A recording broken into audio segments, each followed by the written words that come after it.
243 రోజు దేవుని యొక్క వాక్యాన్ని చదువుకుందాం. దానియేలు గ్రంథము 9వ అధ్యాయము. మాదేవుడగు అహష్వేరోషు యొక్క కుమారుడైన దర్యావేషు కల్దీలపైన రాజాయను. అతని ఏలుబడిలో మొదటి సంవత్సరమందు దానియేలును నేను యెహోవా తన ప్రవక్తయగు యిర్మీయాకు సెలవిచ్చి తెలియజేసినట్టు యెరూషలేము పాడుగా ఉండవలసిన 70 సంవత్సరములు సంపూర్తి అవుచున్నవని గ్రంథముల వలన గ్రహించితిని. అంతట నేను గోనెపట్టా కట్టుకొని ధూళి తలపైన వేసుకొని ఉపవాసముండి ప్రార్థన విజ్ఞాపనలు చేయుటకై ప్రభువగు దేవుని ఎదుట నా మనస్సును నిబ్బరము చేసుకొంటిని.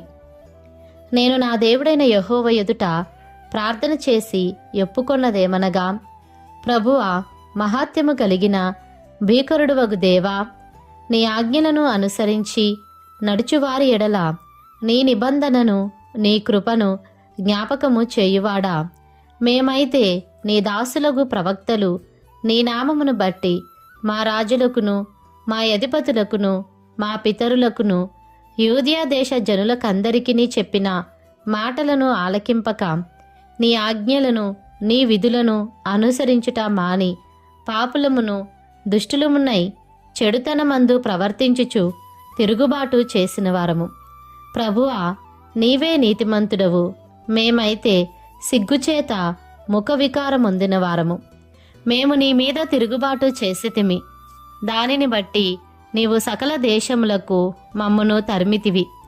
యెరూషలేములోను యూదయా దేశంలోను నివసించుచు స్వదేశవాసులుగా ఉన్నట్టియు పరదేశవాసులుగా ఉన్నట్టియు ఇశ్రాయేలీలకందరికిని మాకును ఈ దినమున సిగ్గే తగియున్నది. ప్రభువా, నీకు విరోధముగా పాపము చేసినందున మాకును మా రాజులకును మా అధిపతులకును మా పితరులకును ముఖము చిన్నబోవునట్లుగా సిగ్గే తగియున్నది. మేము మా దేవుడైన యెహోవాకు విరోధముగా తిరుగుబాటు చేసితిమి. అయితే ఆయన కృపాక్షమాపణలు గల దేవుడయ్యున్నాడు. ఆయన తన దాసులగు ప్రవక్తల ద్వారా మాకు ఆజ్ఞలు ఇచ్చి వాటిని అనుసరించి నడుచుకొనవలెనని సెలవిచ్చెను గాని మేము మా దేవుడైన యెహోవా మాట వినకపోతిమి. ఇశ్రాయేలీలందరూ నీ ధర్మశాస్త్రమును అతిక్రమించి నీ మాట వినక తిరుగుబాటు చేసిరి. మేము పాపము చేసితిమి గనుక నేను శపించెదనని నీవి నీ దాసుడగు మోషే ధర్మశాస్త్రమందు ప్రమాణము చేసియున్నట్లు ఆ శాపమును మా మీద కుమ్మరించితివి. యెరూషలేములో జరిగిన కీడు మరి ఏ దేశంలోనూ జరుగలేదు. ఆయన మా మీదికిని మాకు ఏలికలుగా ఉండు మా న్యాయాధిపతుల మీదికిని ఇంత గొప్ప కీడు రప్పించి తాను చెప్పిన మాటలు నెరవేర్చెను. మోషే ధర్మశాస్త్రమందు వ్రాసిన కీడంతయు మాకు సంభవించినను మేము మా చెడు నడవడి మానకపోతిమి. నీ సత్యమును అనుసరించి బుద్ధి తెచ్చుకొనున్నట్లు మా దేవుడైన యెహోవాను సమాధానపరుచుకొనకపోతిమి. మేము మా దేవుడైన యెహోవా మాట వినలేదు గనుక ఆయన తన సమస్త కార్యముల విషయమై న్యాయస్థుడై ఉండి సమయము కనిపెట్టి ఈ కీడు మా మీదికి రాజేశను. ప్రభువా, మా దేవా, నీవు నీ బాహుబలము వలన నీ జనమును ఐగుప్తులో నుండి రప్పించుట వలన ఇప్పటి వరకు నీ నామమునకు ఘనత తెచ్చుకొంటివి. మేమైతే పాపము చేసి చెడు నడతలు నడిచిన వారము. ప్రభువా, మా పాపములను బట్టియు మా పితరుల దోషమును బట్టియు యెరూషలేము నీ జనుల చుట్టూనున్న సకల ప్రజల ఎదుట నిందాస్పదమైనది. యెరూషలేము నీకు ప్రతిష్ఠితమైన పర్వతము. ఆ పట్టణము మీదికి వచ్చిన నీ కోపమును నీ రౌద్రమును తొలగనిమ్మని నీ నీతి కార్యములన్నిటిని బట్టి విజ్ఞాపనము చేసుకొనుచున్నాను. ఇప్పుడైతే మా దేవా, దీనిని బట్టి నీ దాసుడు చేయు ప్రార్థనలను విజ్ఞాపనలను ఆలకించి ప్రభు చిత్తానుసారముగా శిథిలమైపోయిన నీ పరిశుద్ధ స్థలము మీదికి నీ ముఖ ప్రకాశము రానిమ్ము. నీ గొప్ప కనికరములను బట్టియే మేము నిన్ను ప్రార్థించుచున్నాము గాని మా స్వనీతి కార్యములను బట్టి నీ సన్నిధిని నిలోబడి ప్రార్థించుటలేదు. మా దేవా, చెవియొగ్గి ఆలకింపుము. నీ కన్నులు తెరిచి నీ పేరు పెట్టబడిన ఈ పట్టణము మీదికి వచ్చిన నాశనమును, నీ పేరు పెట్టబడిన ఈ పట్టణమును దృష్టించి చూడుము. ప్రభువా, ఆలకింపుము. ప్రభువా, క్షమింపుము. ప్రభువా, ఆలస్యము చేయక చెవియొగ్గి నా మనవి చిత్తగించుము. నా దేవా, ఈ పట్టణమును ఈ జనమును నీ పేరు పెట్టబడినవే. నీ ఘనతను బట్టియే నా ప్రార్థన వినుమని వేడుకొంటిని. నేను ఇంకా పలుకుచు ప్రార్థన చేయుచు పవిత్ర పర్వతము కొరకు నా దేవుడైన యెహోవా ఎదుట నా పాపమును, నా జనము యొక్క పాపమును ఒప్పుకొనుచు నా దేవుని విజ్ఞాపన చేయుచూనుంటిని.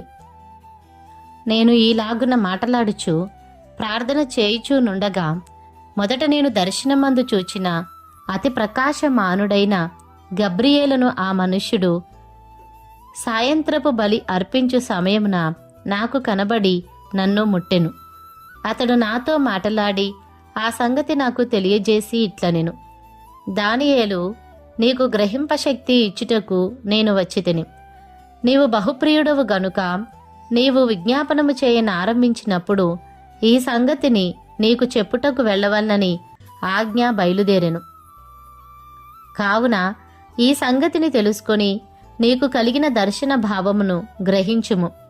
తిరుగుబాటును మాన్పుటకును, పాపమును నివారణ చేయుటకును, దోషము నిమిత్తము ప్రాయశ్చితము చేయుటకును, యుగాంతము వరకుండునట్టి నీతిని బయలుపరచుటకును, దర్శనమును ప్రవచనమును ముద్రించుటకును, అతి పరిశుద్ధ స్థలమును అభిషేకించుటకును, నీ జనమునకును పరిశుద్ధ పట్టణమునకును 70 వారములు విధింపబడెను. యెరూషలేమును మరలా కట్టించవచ్చునని ఆజ్ఞ బయలుదేరిన సమయం మొదలుకొని అభిషిక్తుడగు అధిపతి వచ్చు వరకు 7 వారములు పట్టునని స్పష్టముగా గ్రహించుము. 62 వారములు తొందరగల సమయములందు పట్టణపు రాచవీధులను కందకములను మరలా కట్టబడును. ఈ 62 వారములు జరిగిన పిమ్మట ఏమీయూ లేకుండా అభిషిక్తుడు నిర్మూలము చేయబడును. వచ్చునట్టి రాజు యొక్క ప్రజలు పవిత్ర పట్టణమును పరిశుద్ధ ఆలయమును నశింపజేయుదురు. వాని అంతము హఠాత్తుగా వచ్చును, మరియు యుద్ధ కాలాంతము వరకు నాశనము జరుగునని నిర్ణయింపబడెను. అతడు 1 వారము వరకు అనేకులకు నిబంధనను స్థిరపరచును. అర్ధవారమునకు బలిని నైవేద్యమును నిలిపివేయును. హేయమైనది నిలుచు వరకు నాశనము చేయువాడు వచ్చును. నాశనము చేయువానికి రావాలని నిర్ణయించిన నాశనము ముగించు వరకు ఈలాగున జరుగును. దానియేలు గ్రంథము 10వ అధ్యాయము. పారసీక రాజుకు కోరేషు పరిపాలన కాలములో 3వ సంవత్సరమున బెల్తెషాజరు అను దానియేలునకు ఒక సంగతి బయలుపరచబడెను. గొప్ప యుద్ధము జరుగునన్న ఆ సంగతి నిజమే. దానియేలు దాన్ని గ్రహించెను. అది దర్శనము వలన అతనికి తెలిసినదాయెను. ఆ దినముల యందు దానియేలును నేను 3 వారములు దుఃఖప్రాప్తుడనైతిని. 3 వారములు గడుచు వరకు నేను సంతోషముగా భోజనము చేయలేకయుంటిని. మాంసము గాని ద్రాక్షరసము గాని నా నోటిలోనికి రాలేదు. స్నానాభిషేకములను చేసుకొనలేదు. మొదటి నెల 24వ తేదీ నేను హిద్దెకేలను గొప్ప నదీ తీరమున ఉంటిని. నేను కన్నులెత్తి చూడగా నారబట్టలు ధరించుకున్న ఒకడు కనబడెను. అతడు నడుమున మేలిమి బంగారు నడికట్టు కట్టుకునియుండెను. అతని శరీరము రక్తవర్ణపు రాతి వంటిది. అతని ముఖము మెరుపు వలె ఉండెను. అతని కన్నులు జ్వాలామయమైన దీపములను, అతని భుజములను పాదములను తలతలలాడు ఇత్తడిని పోలియుండెను. అతని మాటల ధ్వని నరసమూహపు కంఠధ్వని వలె ఉండెను. దానియేలును నాకు ఈ దర్శనము కలుగగా నాతో కూడానున్న మనుష్యులు దాని చూడలేదు గాని మిగుల భయాక్రాంతులై దాగుకొనవలనని పారిపోయిరి. నేను ఒంటరినై ఈ గొప్ప దర్శనమును చూచితిని. చూచినందున నాలో బలమేమియూ లేకపోయెను. నా సొగసు వికారమాయెను. బలము నా యందు నిలువలేదు. నేను అతని మాటలు వింటిని. అతని మాటలు విని నేను నేలను సాష్టాంగపడి గాఢనిద్ర పొందినవాడనైతిని. అప్పుడొకడు చేతితో నన్ను ముట్టి నా మోకాళ్లను అరచేతులను నేల మోపి నన్ను నిలోబెట్టి, దానియేలు, నీవు బహుప్రియుడవు గనుక నేను నీ యొద్దకు పంపబడితిని. నీవు లేచి నిలోబడి నేను నీతో చెప్పు మాటలు తెలుసుకొనుమనెను. అతడి మాటలు నాతో చెప్పగా నేను వణుకుచూ నిలోబడితిని. అప్పుడతడు, దానియేలు, భయపడకుము, నీవు తెలుసుకొనవలనని నీ మనస్సును అప్పగించి దేవుని ఎదుట నిన్ను తగ్గించుకొనిన ఆ మొదటి దినము మొదలుకొని నీవు చెప్పిన మాటలు వినబడినవి గనుక నీ మాటలను బట్టి నేను వచ్చితిని. పారసీకుల రాజ్యాధిపతి 21 దినములు నన్ను ఎదిరించెను. ఇంకా పారసీకుల రాజుల సముఖమున నేను నిలుచుచుండగా ప్రధానాధిపతులలో మిఖాయేలను ఒకడు నాకు సహాయము చేయవచ్చెను. ఈ దర్శనపు సంగతి ఇంకా అనేక దినముల వరకు జరుగదు. అయితే దినముల అంతమందు నీ జనమునకు సంభవింపబోవు ఈ సంగతిని నీకు తెలియజేయ వచ్చితినని అతడు నాతో చెప్పెను. అతడి మాటలు నాతో చెప్పగా నేను నా ముఖము నేలకు వంచుకొని మౌనినైతిని. అప్పుడు నరస్వరూపియగు ఒకడు నా పెదవులను ముట్టగా నేను నోరు తెరచి నా ఎదుట నిలిచిన వానితో ఇట్లంటిని, నా ఏలినవాడా, ఈ దర్శనము వలన నాకు వేదన కలిగినందున నా బలము తొలగిపోయెను.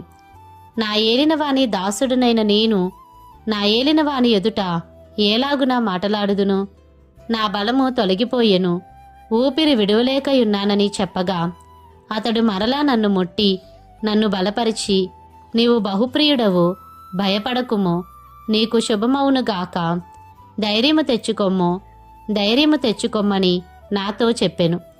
అతడు నాతో ఇట్లనగా నేను ధైర్యము తెచ్చుకొని, నీవు నన్ను ధైర్యపరిచితివి గనుక నా ఏలినవాడవైన నీవు ఆజ్ఞ ఇమ్మని చెప్పితిని.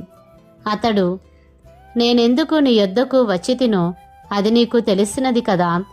నేను పారసీకుడగు అధిపతితో యుద్ధము చేయుటకు మరలా పోయేదను. నేను బయలుదేరుచుండగానే గ్రేకేయుల దేశము యొక్క అధిపతి వచ్చును. అయితే సత్యగ్రంథమందు వ్రాసినది నీతో చెప్పెదను. మీ అధిపతియగు మిఖాయేలుగాక ఈ సంగతులను గూర్చి నా పక్షముగా నిలువ తెగించిన వాడొకడునూ లేడు.